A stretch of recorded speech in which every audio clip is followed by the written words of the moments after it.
Sir, আপনার মাকে তো বৃদ্ধাশ্রমে রেখে আসছেন, উনি তো খুব অসুস্থ, যদি একটু দেখে আসতেন। আমি দেখে আসবো মানে? আপনাদেরকে প্রতি মাসে মাসে টাকা দেই ঘাস কাটার জন্য। শুনেন, এত কথা বলে আমার সময় নষ্ট করবেন না, আমার আর একটা মিটিং আছে, যান এখন। ও স্যার, আপনার কি চা পানি কিছু দিমু? না না, কিছু লাগবে না আমার। কফি দেই? না।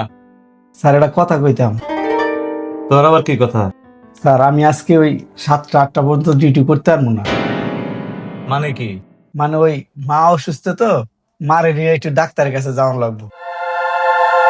একটু পরে আমার গেস্ট আসবে, বড় মিটিং আমার, তাদেরকে নাস্তা পানি দিতে হবে। তো তুই চলে গেলে নাস্তা পানি দিব কে? স্যার ওই শাকিলকে বইলা দিছি, ও সব সামলে নিবে। আরে, শাকিল কে এসব বুঝবে নাকি? ও হচ্ছে গ্রামের মানুষ, আর আমার ভিআইপি গেস্ট আসবে। স্যার আমি বাড়ির থেকে আসার সময় মারে বলে আইছিলাম সকাল সকাল অফিস থেকে যাইয়া মারে নিয়ে একটু ডাক্তারের কাছে যাবো। মার কোমরে ব্যথা, ওই হাঁটুর গিরায় ব্যথা। আমি এত বড় একটা প্রতিষ্ঠান চালাই, আমার মা রয়েছে বৃদ্ধাশ্রমে, এতগুলা টেস্ট দিছে, সেইখানে আমি যেতে পারলাম না। কেন যেতে পারলাম না? আমার একটা দায়িত্ব আছে, কর্তব্য আছে। আর তুই ছুটি যেতে চাস, তোর ছুটি দিব আমি? ছুটি না দিয়ে কি করবেন স্যার? এই যে আপনার এনু চাকরি করতেছি, মাস শেষে 12,000 টাকা দেন, সেই টাকা যদি মায়ের না খাওয়াইতে পারি তাইলে টাকাটা কি হইব কোন স্যার? এখন যদি চাকরির জন্য মার এই সময় দিতে না পারি তাইলে এই চাকরিটা করবো কি স্যার? শোন, মায়ের প্রতি ভালোবাসা সবারই আছে, তোর তো ভালোবাসা প্রকাশ করার লাগবো না। আজকে ছুটি চাইছস, দিলাম। এই বারবার ডাক্তার দেখানো উচিলায় তোরে কিন্তু আমি আর ছুটি দিতে পারবো না। আমার মা যতবার অসুস্থ হইব আপনার ততবারই ছুটি দেওয়া লাগবে আমাকে। আর এতে যদি আমার চাকরি না থাকে তাও আমার কোনো দুঃখ নাই। আপনার এনু যে পরিমাণ গেস্ট আসে, এই পরিমাণ চা যদি আমি বাইরে একটা দোকান দিয়েও বানাই তাইলেও আমার সংসার চলবো। নিজের ব্যবসা থাকবো, যখন খুশি তখন বন্ধ করে মায়ের সময় দিব।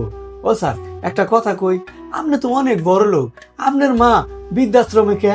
মা থাকতে মায়ের যত্ন নেন, যেদিন মা থাকবো না মায়ের খুব মনে পড়বো, মনটাই চাইবো মায়ের কবর থেকে তুইলা মায়ের সেবা করি, যত্ন করি। কিন্তু স্যার এই দিন তোর মায়ের পাইবেন না। আপনার এত বড় একটা প্রতিষ্ঠান, 50 জন লোক কাজ করে, আপনি সবার খেয়াল রাখেন, আর যার জন্য দুনিয়ায় আইছেন আপনি তারই খেয়াল রাখেন না। ও স্যার, আপনি কি ওই আকাশ থেকে টপ করে বৃষ্টির মতো পড়ছেন? না স্যার, আপনি কিন্তু ওই মায়ের পেট থেকে হয়েছেন, যেই মা আপনার 10 মাস 10 দিন গর্ভে ধারণ করে এই দুনিয়ায় আনছে। রুবেল, আমি সবই বুঝি, চেষ্টাও করি, আসলে আমার বউয়ের সাথে মায়ের মিলমিশ হয় না।